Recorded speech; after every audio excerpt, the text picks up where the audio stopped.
ଆରେ ଆରେ ଏ କଣ? ମା ତାରିଣୀ ଜଙ୍ଗଲ ମଧ୍ୟରେ ପଥର ପାଲଟି ଗଲେ।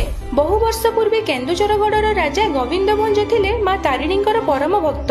ରାଜା ଗୋବିନ୍ଦ ଭଞ୍ଜ ମା ତାରିଣୀଙ୍କୁ କେନ୍ଦୁଝର ଆଣିବା ପାଇଁ ଚାହୁଁଥିଲେ। ସେଥିପାଇଁ ସେ ପୁରୀର ରାଜା ପୁରୁଷୋତ୍ତମ ଦେବଙ୍କୁ ନିବେଦନ କରି କାଞ୍ଚିରୁ ଆଣିଥିବା ମା ତାରିଣୀଙ୍କୁ କେନ୍ଦୁଝରଗଡ଼ ନବା ପାଇଁ ଅନୁମତି ମାଗିଲେ। ଏବଂ ସେହି ଦିନ ରାତିରେ ମା ତାରିଣୀ ପୁରୁଷୋତ୍ତମ ଦେବଙ୍କ ସ୍ୱପ୍ନରେ ଆସି କହିଲେ, ଗୋବିନ୍ଦ ଭଞ୍ଜ ହେଉଛନ୍ତି ମୋର ପରମ ଭକ୍ତ, ମତେ କେନ୍ଦୁଝର ନବା ପାଇଁ ତାଙ୍କୁ ଅନୁମତି ଦିଅ। ରାଜା ଗୋବିନ୍ଦ ଭଞ୍ଜ ପୁରୁଷୋତ୍ତମ ଦେବଙ୍କ ଠାରୁ ଅନୁମତି ପାଇ ମା ତାରିଣୀଙ୍କୁ କେମିତି କେନ୍ଦୁଝର ନେବେ ଚିନ୍ତା କରି ଆଦେଶ ପାଇ ପୂଜା ଅର୍ଚ୍ଚନା ଆରମ୍ଭ କରିଲେ।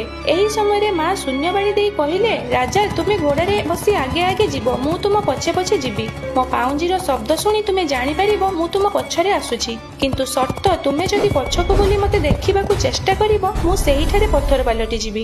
ଏହା ଶୁଣି ରାଜା ଗୋବିନ୍ଦ ଭଞ୍ଜ ମାଙ୍କ ଆଦେଶ ଅନୁସାରେ ଘୋଡ଼ାରେ ବସି ଆଗେ ଆଗେ ଚାଲିଲେ ଏବଂ ପଛରେ ମାଙ୍କର ପାଉଁଜି ଶବ୍ଦ ମଧ୍ୟ ଶୁଣି ପାରୁଥିଲେ।